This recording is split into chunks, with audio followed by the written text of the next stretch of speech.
I'm just... What? I was on a live today, which started out good. Having a chat, having a laugh, talking about, witchcraft stuff. I am shooketh at the rate in which it went downhill. So unhinged. It got weird. It got really weird. I'm like trying to process this, and it's just, it's not. Like, not only did this other person take up all of the air in the not letting anyone get a word in edgewise, it was like the kind of crazy that you preemptively know there is nothing that you could say that could even tone down what's going on up here. Like, I could have given every historical reference. I could have given every example, and it would not have made a difference.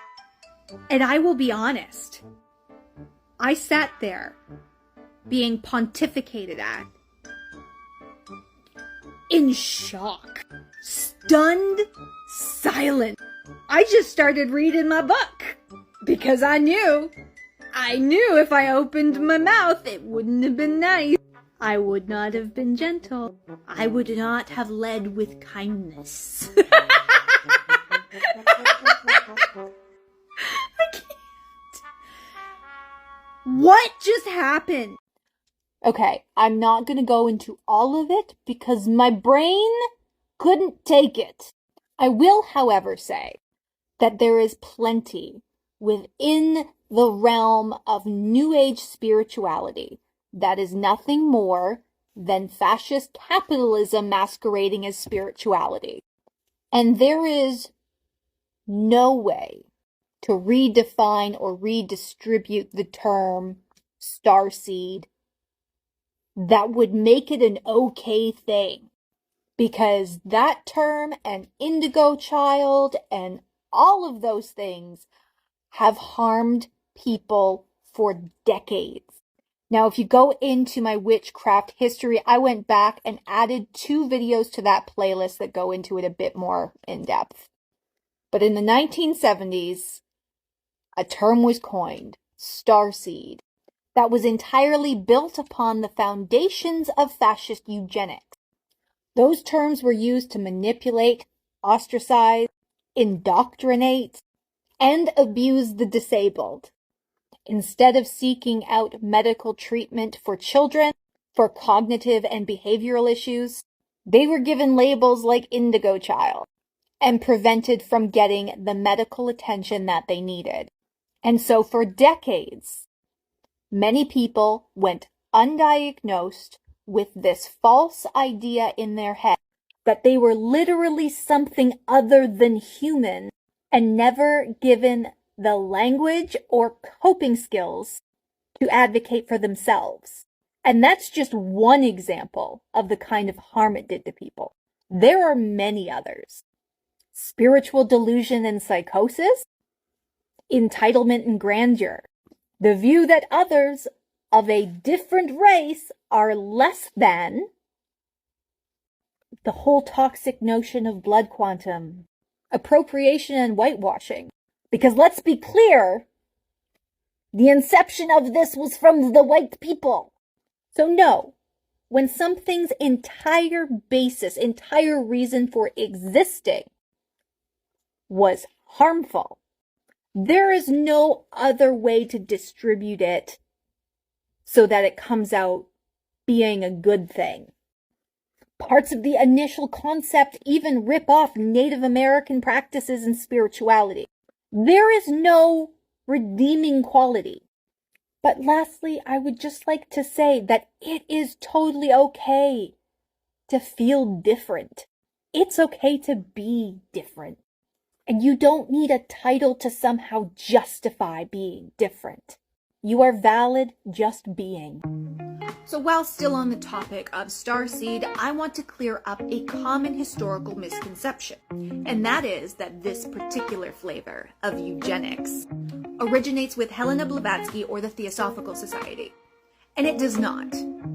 I literally found chapter and verse in the Secret Doctrine. It can be found in additional fragments from Volume 2, having mention in some parts of stanza 12. It's right here. I have it in front of me. Now, does it bring into question a separate race? Yes, it does.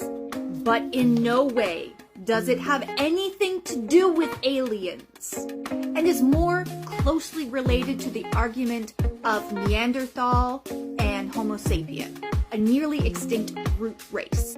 And she also relates this race to angels, as all of her work had very heavy Christian undertones. So where does starseed actually come from? It's a lot darker than you think. Yes, it absolutely had its root in fascist eugenics, and particularly within a society, a secret society within the Nazi Party. They were called the Vril Society, and they were all about them aliens. And how did Blavatsky's name get tied up in this? Because of Rudolf Steiner, who used her name to lend credit to his own when he said that the Vril Society and their super fancy book, Vril, Power of the Coming Race, was based in occult truths. So what had happened was the Vril Society took elements from within the Secret Doctrine and applied it to their own text in order to give it validity, with the help of Steiner. Because the Vril book was published in 1871, predating the formal publication of Blavatsky's entire work on the Secret Doctrine. So at its inception, the Vril Society was really only active in Nazi-run Germany. But post-World War II, it was then adopted by a group called the Vienna Circle, an organization dedicated to neo-Nazi esotericism. And these ideas then made their way into America in the late 1960s. And one thing you should know, in the late 1960s psychology field, things got kind of weird, with psychologists starting to bridge the gap between things like psychology, psychedelic drug use, and esotericism. And in walks Leary with his magic mushrooms, and Brad Steiger, who write the book Starseed and 1973's Age of Aquarius, respectively. So yeah, the origins of it are Nazi alien hunters, and not the Theosophic Society. The more you know! No, it wasn't. In the entirety of the Secret Doctrine, Blavatsky never mentions the Celts. She does reference the Druids, but that's only in relation to the existence of giants. But there is a small section that does tie in to Nazi ideology, as it's well documented that the Secret Doctrine was one of the primary sources that they used when developing esoteric and occult principles. So the small section is called Western Speculations Founded on the Greek and Puranic Traditions. And the funny part is, it's not something she even really agrees with. In it, she writes, thus it becomes natural to find that on even such meager data, which is such a burn from her, as have reached the profane historian Rudbeck, a Swedish scientist tried to prove about 2 centuries ago that Sweden was the Atlantis of Plato. And it goes on.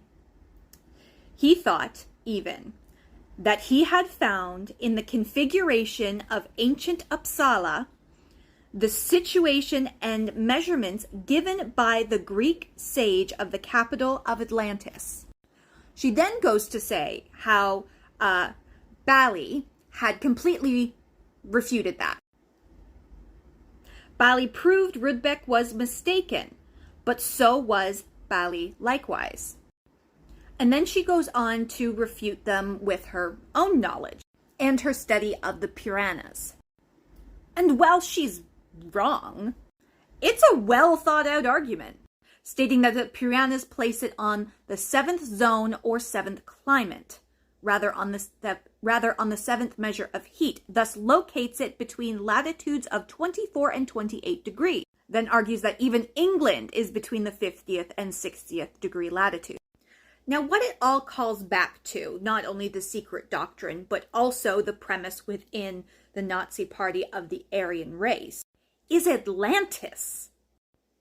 So, how do I describe this? Blavatsky has different races, but they're not races how we would define them today. For her, they are a series of evolutionary plateaus that she even has numbered. So, for example, the Atlanteans were the 4th race, and the Aryans, our own generation, our own plateau, being the 5th race. And by Blavatsky's own method, technically, once we reached the year 2000, we've actually reached the 6th race. So she never truly intended race to be described as an ethnogroup. It was a stage of the evolution of man. So for those of you that have been on my page for a while, you know what I'm about to say. I say it all the time and I'll continue to say it. You cannot judge history through your lens of modernity. In doing so, you eliminate some very important key factors. Morals, ethics, and social standards were very different historically. And to look at any historical material, you have to place it in the history that it was created. Their social standards and the kind of information that they had access to absolutely has bearing on how the material was formed. So to get specific with what we're talking about, Blavatsky, the Theosophical Society, the rise of esotericism and occultism in the West, you're looking at roughly 1850s to 1870s. That's what historians like myself call the first wave of Western occultism. Now, was there occult material that predates that? Absolutely. But as far as it being a focused area of study in the West, that's the date range that we're looking at. So you not only look at the material that was produced in that time, like the Secret Doctrine, but you also have to consider the history that was happening at that time. Class divisions, economic standards, political movements, and not only of the specific region in which this material was created, but also outside of that. For example, in Blavatsky's The Secret Doctrine, there is a heavy Indian spiritual influence. So then you also have to take into consideration what was happening in India at the time. And how did those social standards maybe affect the writing? All of this allows you to dive so much deeper into the material, into understanding how and why it was created. And I always advocate when researching primary source materials that that's something that you do. Look at the history surrounding the material you're focused on. Now, what does that mean for us in modern times? It does not mean that it is any less problematic by today's standards, and thus you would not apply it to today's practices. There is plenty of history in the Secret Doctrine that we now know is just blatantly wrong. But we have so many more archaeological tools. We have electronic imaging techniques. We have computer databases that house information and can compare it in an instant. We have a social interconnectivity to compare and contrast to different cultures. So the point isn't that she was wrong, but understanding how her access to information shaped her opinions and writing. But you should always question the material that you're engaging with, to ask questions and think critically about it, to better form your own opinion about the material.